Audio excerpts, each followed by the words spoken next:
even though osimertinib is better in the brain than some of the other inhibitors that we currently have, it's not a perfect CNS drug. I mean, it is sometimes used for the purposes, commercial purposes, called a CNS penetrant EGFR TKI, and sure, but that's a relative term. It's not an absolute term. People are still progressing in the brain on osimertinib sooner than they're progressing in the body.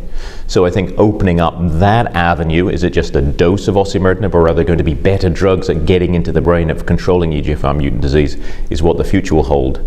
In the body, if you rebiopsy somebody on osimertinib who initially responded and then progresses, some of the mechanisms we understand. So you can get an additional EGFR mutation called C797S.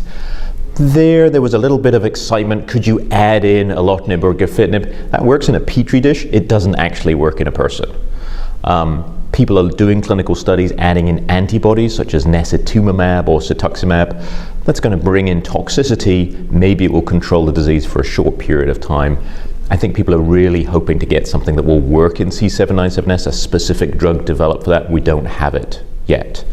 The other actionable area, and it's clearly actionable, is MET amplification. Now, we knew MET amplification was a resistance mechanism to first and second generation drugs, maybe about 5% of cases.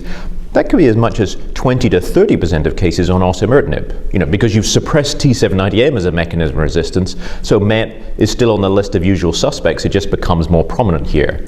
The one challenge is it's a continuous variable. You can count MET amplification in different ways. Where do you put the cut point, and what test do you use to say, this is where MET is a true second driver and you need the combination?